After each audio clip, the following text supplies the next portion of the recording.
let me just end with this last point. When you look at the Meccan and Medina period, right? There were certain things that were revealed in Medina that was not revealed in Mecca. Because in the Medinan period, that was social building. That was the building of a community, building of families. So there were ayats and, narrations that, centered around the laws and guidelines of community. There was a sense of checks and balances. All of the ayats that deal with the cutting off the hand of the thief, stoning the adulterer, all of those laws. There was checks and balances. And there's no checks and balances in the Islamic community today. A Muslim can rape and molest his stepdaughter, can molest his own damn daughter, and nobody says anything about it. Not one khutbah, not one lecture, not nothing. No rallying, no going in front of the masjid to decide that this is it. Nothing. It's business as usual. We keep moving like nothing ever happened. And I'm sick of this stuff, man. Either you part of the solution or you part of the problem. How is a Muslim child, 13 years old, gunned down in the streets of Philadelphia, and the next Friday the khutbah is about salah,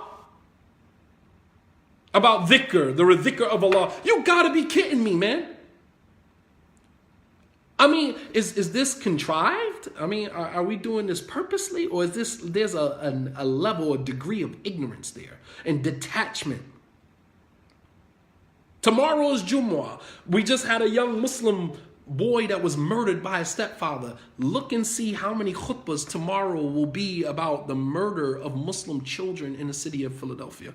Look and see how many khutbahs. Maybe they'll do it now because I'm saying something. And alhamdulillah, if that's the case, then Allahu Akbar, the goal was achieved. But let's see how many khutbahs tomorrow will be about, protecting our children. These children are vulnerable in these homes. You sisters, wallah al-azim, need to fear Allah subhanahu wa ta'ala and pay attention to your damn children. Stop inviting men into your homes, inviting men into your lives, taking advantage of your damn children, man.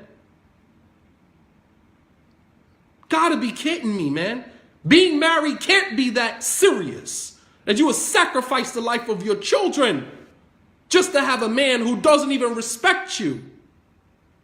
You've got to be kidding me, man. Are we that desperate? Has the desperation reached that level where we would sacrifice our own damn children just to be in a dysfunctional relationship? You have got to be kidding me, man. Not one of mine. I'm sorry. I'm sorry, man. We got to do better than this, man. We have to do better than this. This is ridiculous, man. How many incidents, how many more children, Muslim children, need to be molested? How many more children need to be raped? How many more Muslim children need to be killed before we decide, okay, enough is enough? Where are the checks and balances? Who do we hold accountable, man? Who's accountable? You can't tell me blood and emotions are being spilt over into the Muslim community and nobody is responsible. Nobody is accountable for that. I'm sorry. That's not the religion of Islam. In Islam, there is a system of checks and balances. I'm sorry. This is not our religion. This is not what the Prophet ﷺ left us upon. You can't possibly tell me that, our children are Muslim children committing suicide. You never hear anything else about it. Tucked under the rugs, swept under the rug. Under the guise, I don't want to expose this one, I don't want to expose this one. But then you go expose dumb stuff about people that don't need to be exposed. That's the ironic thing. Just a complete oxymoron. We go and we expose people's business on social media that really could have remained private. And then we want to be silent and private about stuff that really need to be exposed. Where's the images and the pictures of these men that are raping the women? That should be floated around the community. I don't want to expose the brother. Then when the hell are we supposed to hold people accountable if you don't want to expose him? How has that become the justification for our dysfunction? I don't want to expose him. Sister called the masjid, you need marital counseling, but you don't want to expose your husband. Then go back to the same dysfunctional environment that you came from. How the hell am I supposed to help you when you don't want to tell me who it is so we can confront the individual? I mean, listen, if you guys are cool with that, I'm good with it. I'm only here to state the facts. I'm only here to just, call out the elephant in the room, man. You know what I'm saying? Like, if you guys are just going to sit back and just allow this stuff to happen to our children and nobody says anything about it. Like, I hold the Muslim leaders accountable. How you an imam, a student of knowledge, a leader in the Muslim community, and all of this dysfunction is going on in the community, and you don't say anything. I'm sorry, I lost a lot of respect for a lot of brothers, man. Students of knowledge, imams, preachers, and teachers, man, I lost a lot of respect for you dudes. I can't align myself with people who sit and watch injustice take place and say absolutely nothing about it. I'm sorry, I'm not cut from that cloth, man. I'm not cut from that. When do we say enough is enough? How many more of our children need to be molested? How many more Muslim children need to come out and say, I was touched inappropriately, I was molested, I was raped, before we decide, okay, enough is enough? How many more Muslim children need to be murdered before we start holding people accountable? How is a Muslim child shot in the chest, shot in the head, and we just pray the janazah and move on like nothing ever happened? Nobody's accountable? Blood is all over our hands and nobody's accountable? You gotta be kidding me, man. We live in America where there's a system of checks and balances, man. You gotta be kidding me, man. Muslim kid is dead. We prayed janazah over a Muslim child and nobody's responsible? Nobody's accountable? Okay, the guy who did it in jail, but where did the mentality come from that it was okay to do that? Where did the mentality come from? Where did the teaching originate from that that behavior was acceptable, that that was okay? Where did that come from? I'm sorry, that's not the deen of Allah subhanahu wa ta'ala that I know. I'm sorry. I'm sorry. And I personally, I ain't doing no GoFundMes. I ain't getting on no lives. Put me in jail right along next to the side of the dude. I handle my business. I'm sorry. It's not, I'm sorry. Nah, man. Nah. There's a system of checks and balances in Islam. And I'm not advocating somebody go out and do something. I'm saying we need to organize as a community. Create an SOP, standard operating procedures in our communities that when this happens, this is the action that we take legally. The police are involved. You murder my son, I'm suing you, a civil suit. The damage that your psychological damage that you've caused me and my family. You don't get to go to jail, get 3 hots in a cot, spend the rest of your life behind bars in a freaking day room, smoking cigarettes, watching videos all damn life for the rest of your life and playing chess. Meanwhile, I'm sitting out here, the mother of my kids sitting out here grieving. No, you don't get to do that. No, on taxpayer dollars, on my dollars. So I'm paying for your 3 hots in the cot after you just murdered my kid. Hell no. Gotta be kidding me, man. You have got to be kidding me. You mean to tell me all this stuff is going on in our communities and nobody's accountable? Muslim children are molested, guy disappears and that's it? Nobody's accountable? Muslims done had guns pulled on them. Nobody's accountable? You didn't call the cops? We still functioning with the no snitching? Pull a gun out on me. You got 2 options. Either you're going to use that or I'm going to shove that joint down your freaking throat. You got to be kidding me, man. Hey, you pull a gun out on somebody and then walk away like everything is cool. Like, what? In what world? In what world? I mean, it's just ridiculous, man. It's ridiculous. And the time has come where, I'm appealing to those of us who can actually see what's going on here, that if we do not create communities that has a zero tolerance for these types of behaviors, they will continue. If you haven't checked lately, America is probably the most dysfunctional society in the world, and it is not getting any better. It's not getting any better. And if the Muslim community does not unite and put their resources together to create a safe environment for our children, we will not have another generation of Islam. We will not have another generation of Islam. Our masajid are already hostage, held hostage by imams and board members who really could give a damn. They just want the bureaucracy of the masjid to continue. They want the money to keep coming in out as it relates to the social services and the services, the needs of the community. They can give a damn about it. The masajid are not our safe spaces. Much of our dysfunction has started from the masajid. Muslim professionals need to get up off of your behinds and get involved. You don't need an imam's permission. You hold a degree, you hold a certification in counseling, and a clinician. You don't need an imam's permission to get involved. You don't need the masjid's permission to get involved. Your qualifications is the single most qualification you need to get involved. And your faith in Allah subhanahu wa ta'ala and your desire to see people do better. You know what I mean? Like, other than that, I don't know what to say.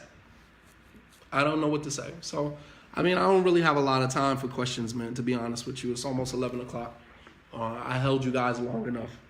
I pray that Allah subhanahu wa ta'ala, brings peace to the families, man, that are suffering, the families that are dealing with children who have been raped and molested by, sick individuals in our communities that we keep harboring. We're harboring fugitives, people who need to go to jail, and we harboring them in the community. You know where a brother is, and you know that he's responsible for doing some stuff some deviant behavior with a child, with a minor, and you know where he is and you don't say nothing, you just as responsible. You just as responsible. You harboring fugitives, man. We know brothers in the community, and we got to release this boys club mentality that, I'm just trying to protect the brother. Nah, you hurting the brother. Because what you're going to end up doing is not saying anything, and you're going to move on to another community and do it to somebody else. That's the bottom line. How many more of our children need to be hurt? And then what are we bringing to the table in terms of healing? What are we doing in terms of bringing healing to the table so that the Muslims who have been suffering from that? Sister Sharia, man, shout out, man, mashallah, she's, created an organization to deal with children who have been molested. Get behind some of these organizations. If you ain't man enough, you ain't woman enough to step up and let your voice be heard, then at least use your money, man. Fund some of these organizations. Fund some of these. You have Sister Jessica Cares. You have Sister Sharia, dealing with, children who suffer from trauma due to, molestation. Like, you got so many different programs out here. Get behind some of these programs, these organizations, man. If you're not man enough or woman enough to at least stand up and say something about it, then at least allow your money to fund organizations that will provide a platform for people to say something about it. At very least. The Prophet ﷺ did say that. You see a wrong, you change it with your hands. If you can't change it with your hands, then you change it with your tongue. If you can't change it with your tongue, then at least hate it in your heart. Allow your heart, the hatred that's in your heart for what's going on, to, push you to go use your money, use your finances to go fund an organization or, people who are dedicated to try to help eradicate a lot of this dysfunction from our communities. And stop sitting back from a place of privilege, criticizing everybody because you can't see yourself being in the position that they're in. We stop looking at your success as my failure. We're some jealous crab in a barrel type of dudes and women. Sad, man.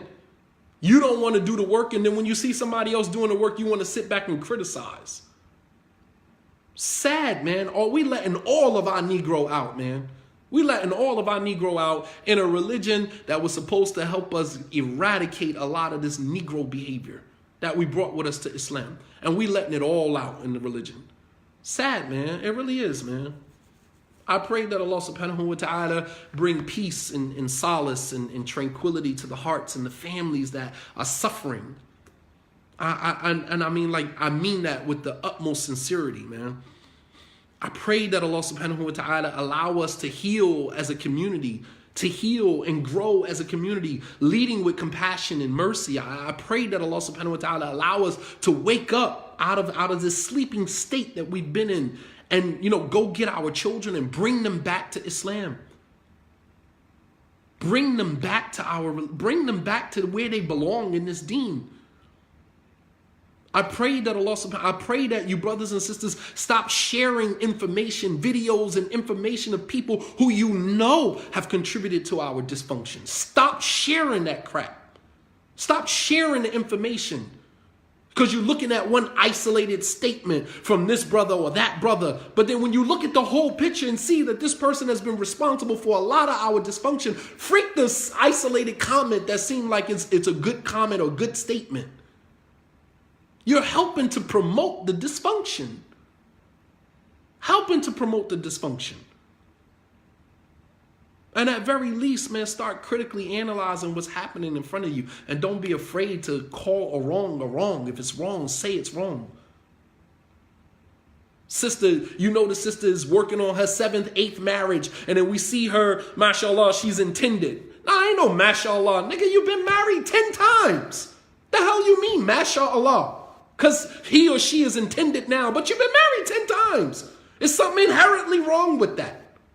But we're looking at the fact, oh, she's intended or he's intended, mashallah. May Allah put barakah. Man, please. May Allah put barakah in what? You've been married 10 times. What the hell you mean, may Allah put barakah in it? I don't understand that thought process. You sitting right here, you know the person is intended, you know this person, this is their 7th marriage, their 8th marriage. 8 times you got it wrong?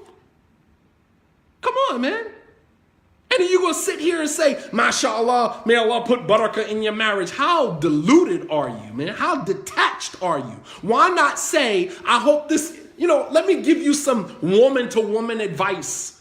This your 7th marriage? This your 8th marriage, brother? Let me give you some man-to-man advice. Because while everybody else may be happy at the fact that you intended, I'm sorry, I'm disappointed that you're intended. Because this is your 7th marriage, your 8th marriage. You understand? No, I'm not happy for you, and I'm not hating on you. I'm just calling it as it is, man. I'm sorry, I can't be happy for you. I was happy for you your first 3 marriages. Every single time you come to me and tell me you intended again, I'm supposed to say, mashallah, every single time and never call you out on your bull crap? Nah, man. Nah. The Prophet ﷺ didn't do that. When Fatima bint Qais came to him and said, Muawiyah proposed to me, Abu Jahl proposed to me, he said, don't marry Muawiyah, he's poor, he has no money. Don't marry Abu Jahl, he beats his wife. Don't marry either one of them. Very clear about that. And this is, unfortunately, today, we're so wrapped up in, being diplomatic and being political, we don't even know how to tell a brother to his face or a sister to his face, you dead wrong. Those type of individuals don't even exist amongst us no more, except a small few. But we sit there and placate everybody's feelings. Sister, take off her hijab, put on makeup. We put in comments underneath, oh, mashallah, you're so beautiful. You're so this, you're so... Man, knock it off. You're so disobedient to Allah subhanahu wa ta'ala. You're such an embarrassment because you're better than this. Stop placating people's feelings, telling them they look beautiful when you're sitting here immersed in disobedience to Allah subhanahu wa ta'ala. La wallahi, I'm not co-signing that. Then when you don't co-sign, it's like, oh, you hating. Nah, I'm not hating, man. No, matter of fact, I am hating for the sake of Allah subhanahu wa ta'ala. Absolutely, I'm hating. Yeah, I'm hating. For the pleasure of Allah subhanahu wa ta'ala, I hate your behavior. I hate your behavior. I hate the way that you display yourself all over social media like this. Absolutely, I'm hating. Call me what you want. But don't call me a placater of your feelings, because I'm not placating your feelings, man. I'm going to tell you exactly like it is. Everybody else might be happy for you. I'm sorry, I ain't happy for you. I'm not. And let me be entitled to that. I'm entitled to my feelings. These are my feelings. I'm entitled to that. Don't take that away from me. Don't take that away from me. I'm entitled to my feelings. I'm not proud of you. I'm not happy for you. I'm sorry. I'm not. It is what it is. You got to live with that. Sit in your discomfort.